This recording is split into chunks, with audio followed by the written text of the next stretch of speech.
Good afternoon. My name is Samuel James, and I'm a freshman at the University of Kentucky.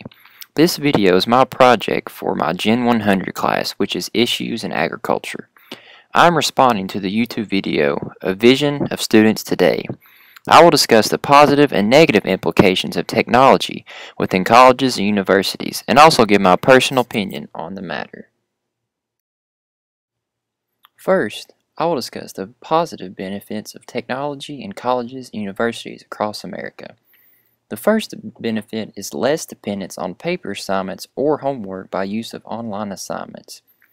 This could be seen as an effort of going green by using less paper, but with electricity usage, water usage, and natural gas usage within college campuses, it may not be that much of an improvement for the environment or for the world's natural resources. Secondly, there is equal opportunity to receive and gather information for any thinkable subject that comes to mind.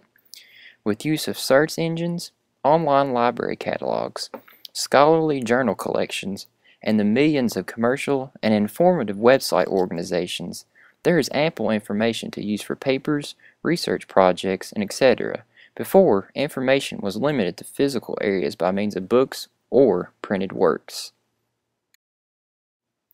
A third benefit is the ability to have a constant line of communication between students and faculty at colleges and universities.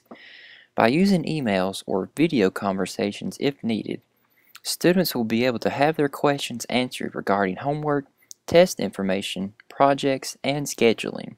In fact, technology can be used to stream current lectures of classes to the internet so students can see them to review their notes or if absent.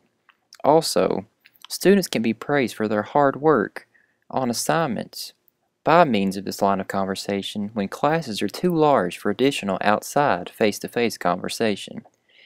I know in my first semester of college, I received some very encouraging words within emails from a few professors for my effort in class, which brightened my day and enhanced my focus for future success.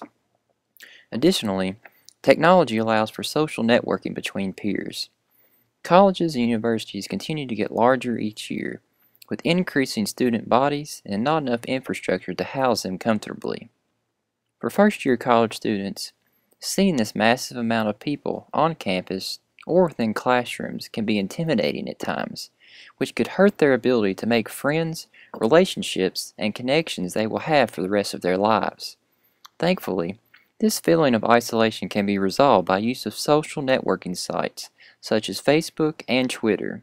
They allow students to get to know one another and begin lines of conversation and communication without being hindered because of class size or their ability to mix with large groups of people. Finally, technology allows for information about enrolled courses to be readily available by means of the internet. Professors can post all the information, including syllabi, assignment due dates, office hours, and semester schedules on the internet. This gives the student easy access to view and keep track of their class requirements, but also gives them extra responsibility to check this often. College students today have no excuse of, "I didn't know it was due," because professors post every assignment, project, and test before the semester even begins. Also, students who can become more familiar with their respective college campuses and cities by means of online maps and navigation tools. Next, I will discuss the disadvantages of technology within colleges and universities today. One of the first disadvantages that comes to mind is its distraction to students' ability to learn. For many students, their attention span is very short, which tempts them to resort to using the easy access of technology to curb that lack of attention by means of Facebook, games, and emails during class or time needed to do homework or to study. This can develop into a very bad habit, which can lead to failing of tests, failing of classes, and poor career skills for their future. Time management and self-control for technology is a must priority. Another disadvantage is that students and faculty are not as fully trained or equipped to fix technology when problems arise. For many students and professors, they have never had to use laptops, emails, and online homework submission engines as their primary source of communication. When things crash, break, or malfunction, students and individuals cannot solve it independently. Instead, they have to depend on technology professionals, such as IT specialists, to come and fix the issues at hand. This accounts for a loss in time and productivity, which could be used to get homework and other studying done as well. A third disadvantage is the communication gap between individuals. Building on the previous slide, when technology problems arise, it is hard for students to get in touch with their professors to go over possible valuable information.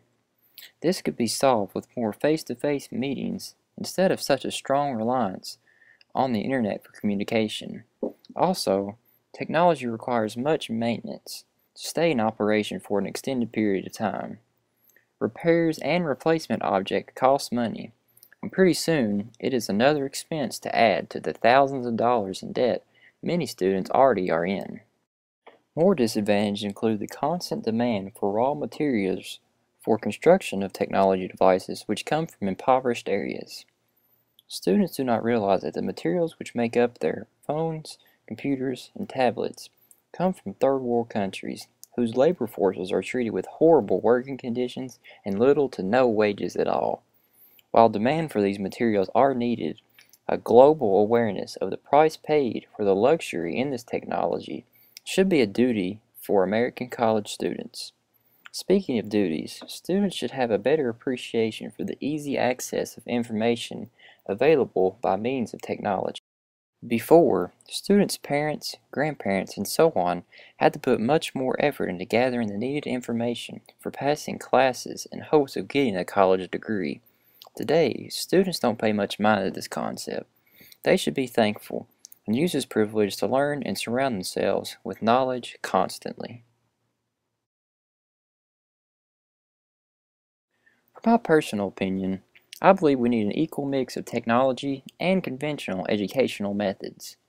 There is no escaping technology. It is with us in every aspect of our lives, and is changing our lifestyles as we speak. While technology is beneficial, I still feel that big colleges and universities should not be as impersonal to their students. Professors can get their students more engaged by use of in-class participation questions, textbook reading and discussions, and being open for in-class questions. This can ease the intimidation factors students may feel at the start of their college career.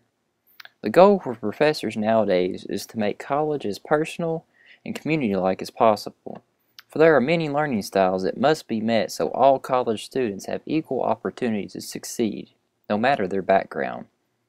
Other methods for more personal education are recitations, where teaching assistants meet with students to go over homework. Also, lectures from professors should include as much relative information as possible. They should make students see what they can use this information for later in life, not just studying for a test. UK is trying to fulfill these aspirations. I hope all US colleges and universities can do the same, so students can become well-rounded, prepared individuals for the technologically and socially changing world that lies before us. Thank you, and go Cats!